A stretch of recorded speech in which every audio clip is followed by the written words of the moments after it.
ఒగ్గు చూపారు అనుకోవాలి.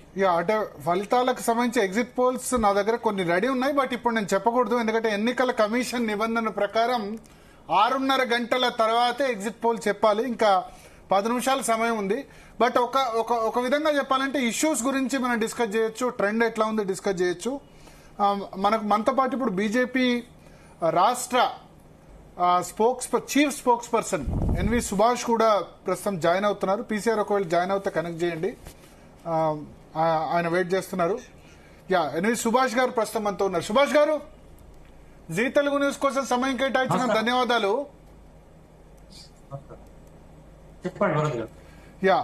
సో ఢిల్లీ 98 తర్వాత అంటే 26 సంవత్సరాలుగా మిమ్మల్ని అందరి ద్రాక్షలా ఉరిస్తూ వస్తుంది. 93 to 98 5 సంవత్సరాలు మాత్రమే మీరు అక్కడ అధికారంలో ఉన్న పరిస్థితి.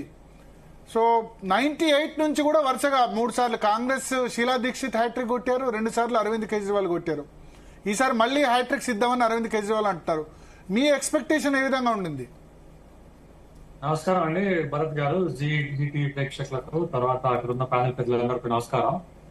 ముఖ్యంగా ఢిల్లీ ఎన్నికల ఏదైతే ఇవాళ మొత్తం ప్రక్రియ ఏదైతే అయిపోతుందో, మనకున్న ట్రెండ్స్ ప్రకారం కానివ్వండి, మేమున్న క్షేత్రస్థాయిలో మా ఏంటంటే కార్యకర్తల దగ్గర నుంచి నాయకుల దగ్గర నుంచి చేసే అంటే గత 2-3 నెలల నుంచి చూస్తుంటే భారతీయ జనతా పార్టీ ఈసారి తప్పకుండా ఢిల్లీ ఎన్నికల్లో తప్పకుండా అఖండమైన విజయం సాధిస్తుందని చెప్పి క్లియర్ కట్ గా ఉంది. ఎందుకంటే మొన్న జరిగిన హర్యానా ఎలక్షన్స్ లో కూడా కాంగ్రెస్ పార్టీ మంచి మెజారిటీ గెలుస్తుందని చెప్పి అనేకమైన ఆశలతో కాంగ్రెస్ పార్టీ ఉండగా, మరి మా కార్యకర్తల దగ్గర నుంచి మేము చేసిన ఏదైతే మొత్తం స్ట్రాటజీ కానివ్వండి, ఆర్గనైజేషన్ రూపంలో కానివ్వండి, చాలా మంచి ఫలితాలు అంటే హర్యానాలో అదే రోల్ మోడల్ గా మహారాష్ట్రలో కూడా మంచి ఫలితాలు కూడా అబ్సల్యూట్ మెజారిటీతో పాటు భారతీయ జనతా పార్టీ సంబంధించిన వ్యక్తి ముఖ్యమంత్రి అవడం జరిగింది. ఈసారి తప్పకుండా ఢిల్లీలో 70 స్థానాల్లో మేము 45 స్థానాలు గెలుస్తామని చెప్పి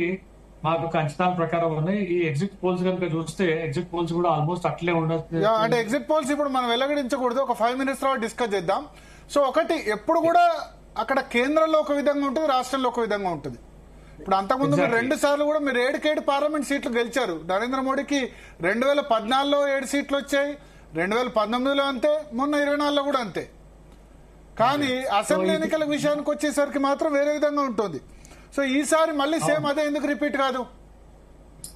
100% కాదండి. ఎందుకంటే ఇప్పుడు చూడండి, ఆమ్ ఆద్మీ పార్టీ ఒక నేషనల్ లెవెల్ గా అంటే ఎదగాల పరిస్థితి ఉందని చెప్పి పదే చెప్తున్నారు. అంటే ఆల్టర్నేటివ్ టు నరేంద్ర మోదీ గారికి అని చెప్పి ఆమ్ ఆద్మీ పార్టీ అరవింద్ కేజ్రీవాల్ అని చెప్పి మరి ఇండి కూటమి అనే దాని మీద కూడా వాళ్ళు జాయిన్ అయిన సందర్భాలు కూడా చూసినాం. కానీ అరవింద్ కేజ్రీవాల్ చేస్తున్న కార్యక్రమాలు కానివ్వండి, వారి మీద ఉన్న స్కామ్స్ కానివ్వండి, వాళ్ళంటే మాట్లాడేది ఒకటి, చేసేది ఒకటి. మరి ఢిల్లీలో ఏ విధంగా అభివృద్ధికి నోచుకొని అంటే పరిస్థితి ఉందని చెప్పి కూడా చాలా మంది ఈ రోజు అక్కడ వాపోతున్నారు. అనవసరంగా అరవింద్ కేజ్రీవాల్ ఏంటంటే ఆమ్ ఆద్మీ పార్టీ ట్రాప్ లో పడడం అని చెప్పి, ఆ ఆమ్ ఆద్మీ పార్టీ వేరే రాష్ట్రంలో ఎక్కడ పోటీ చేసినా కూడా సరి అయిన ఫలితాలు కూడా రాలేదు. ఎందుకు పంజాబ్ లో చీఫ్ మినిస్టర్ ఉన్నారు, పంజాబ్ లో భగవత్ మాన్ కాంగ్రెస్ ఓడగొట్టి ల్యాండ్ స్లైడ్ విక్టరీ 93 సీట్స్.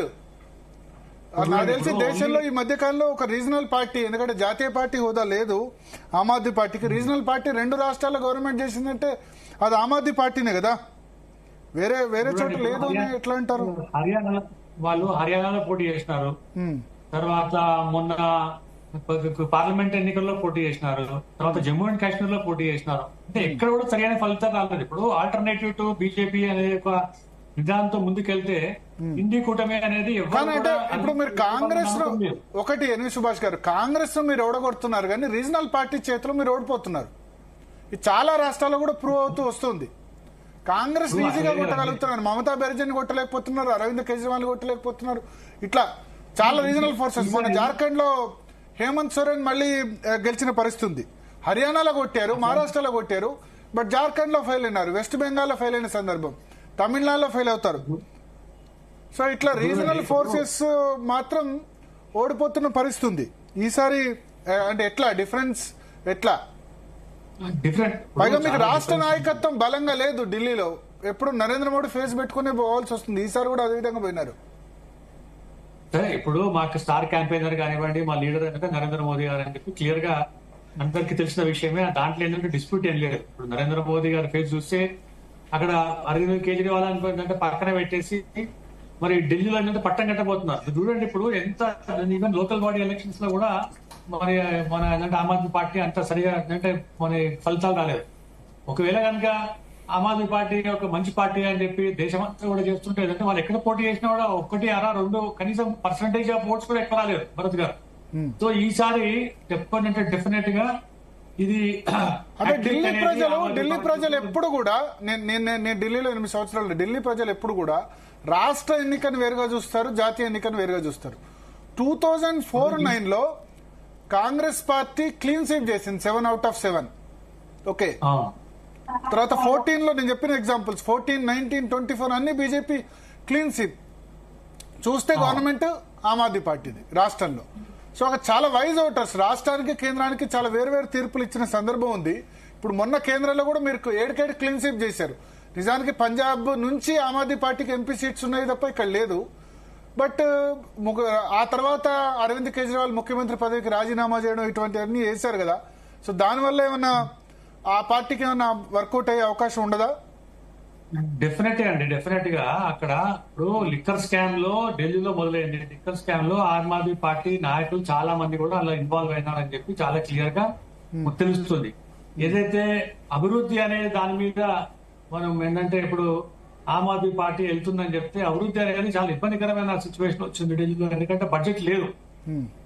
ఇంకో విషయం ఎక్కువ అంటే ఏదైతే వాగ్దానాలు చేసినారో ఆమ్ ఆద్మీ పార్టీ, ఆ వాగ్దానాలు కూడా ఎవరు కూడా మరి అంటే ఆ వాగ్దానాలు అవి అవాస్తవాలు, దాన్ని ఏంటంటే తిరస్కరించినారు జనాలు. ఇప్పుడు పంజాబ్ లో ఒక్క స్టేట్ లో వచ్చింది, మరి హర్యానాలో అంత పెద్ద ఏంటంటే రైతుల ఉద్యమం ఆమ్ ఆద్మీ పార్టీ తీసుకొచ్చింది, కాంగ్రెస్ పార్టీ తీసుకొచ్చినా కూడా మరి హర్యానాలో అబ్సల్యూట్ మెజారిటీ మేము ఏంటంటే బయటపడ్డాం, ఉత్తరప్రదేశ్ లో బయటపడ్డాం, మధ్యప్రదేశ్ లో పడ్డాం, రాజస్థాన్ లో పడ్డాం. సో ఇట్లా వరుస గెలుస్తూ మీద ఒక ఫోకస్ అనేది డెఫినెట్ గా ఉంటుంది. ఆ ఇంపాక్ట్ వల్ల మరి ఆమ్ ఆద్మీ పార్టీ ఢిల్లీలో మరి ఏంటంటే మొత్తం తట్టుకోలేకపోతుంది. నిజంగా కనుక ఆమ్ ఆద్మీ పార్టీ మీద నమ్మకం కనుక ఉంటే ఆమ్ ఆద్మీ పార్టీ నిజంగా ఏంటంటే ప్రజలకు మంచి అంటే సేవలు చేసేది అంటే కనీసం ఒక్క పార్లమెంట్ సీట్ అయినా రావాల్సిన పరిస్థితి ఉండే. అటువంటి సిచ్యువేషన్ లో లేదు.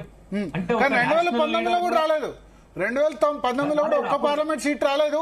కానీ 62 అసెంబ్లీ సీట్లు వచ్చాయి ఆమ్ ఆద్మీ పార్టీకి. బీజేపీ 8 సీట్లు మాత్రమే వచ్చినాయి. ఈసారి 2024లో మరి ఆమ్ ఆద్మీ పార్టీ చాలా క్యాంపెయిన్ చేసింది. మన ఏంటంటే ఇండియా కూటమి తోటి చాలా పెద్ద క్యాంపెయిన్ చేసింది.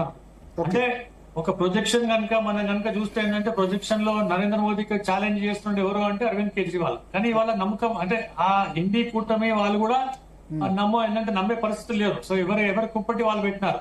ఇవన్నీ చూస్తుంటే ఏంటంటే ఇవాళ ప్రజలు విశ్వాసం పోయినారు. హ్యాట్రిక్ అనేది చాలా దూరం మాట. మరి ఒక హ్యాండ్ఫుల్ ఆఫ్ ఓట్స్ అంటే హ్యాండ్ఫుల్ ఆఫ్ సీట్స్ ఒక 10-12 వస్తే ఎక్కువ అనుకోండి మేము అంటే మా అంచనా. బట్ మేము చేసిన కార్యక్రమాలు కానీ మేము చేసిన సర్వేలు కానీ మా అభ్యర్థులు తిరిగిన తర్వాత మేము కూడా తిరిగిన